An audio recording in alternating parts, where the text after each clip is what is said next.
Okay, so let's say you covered your bases, you have cash or a large down payment, and you're playing by the rules. Is a condo a good strategy for Airbnb investment? Hey everybody, Joe Basaha here, your South Florida real estate advisor. First, thank you to everybody who liked part 1 of the video. I've connected with so many of you and really got to learn what you're trying to accomplish. I get lots of questions on Miami, condos, and short-term rentals because down here it can be very lucrative if done the right way and not in opposition to the homeowners associations. Let's get into why condos might be a bad investment if you're trying to do short-term rentals. First, financing. So if you are in the position to put 30 or 40% down or straight up just put cash down, then this won't really apply to you. However, many of you that I have spoken to are first-time home buyers and have some trouble coming up with that large down payment. The condo fees are factored into your monthly outgoings,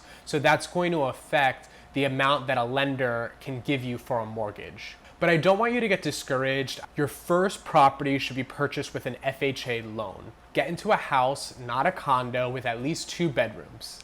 Rent out the other bedroom, use that money to help pay your mortgage, and then after a year, rent out your second bedroom and go and buy another house. This is how people become millionaires through real estate. They don't buy their dream property. They buy a property, get into it, and they hold on to it and let that property appreciate in value.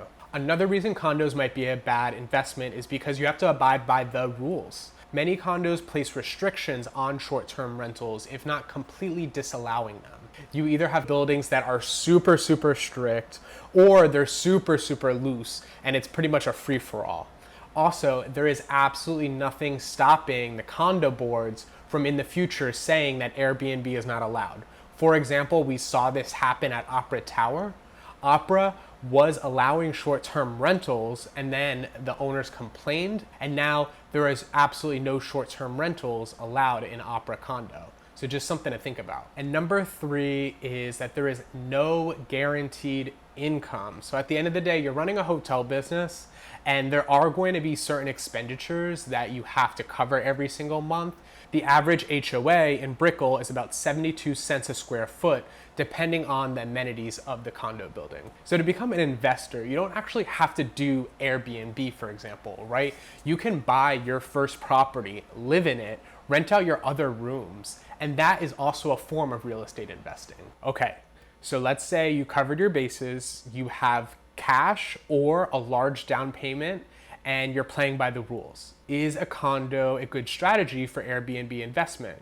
Absolutely. Average daily rates can fluctuate, but in my experience, you're gonna get about a 2 to 4 times return than if you rented it out on an annual lease. The higher income is great, but it does come with some drawbacks and some barriers to entry. So if you are thinking about getting started investing, if you are a beginner and just starting out, or if you have done this before, click on the link below. You can book a time on my calendar and also download my free investing guide.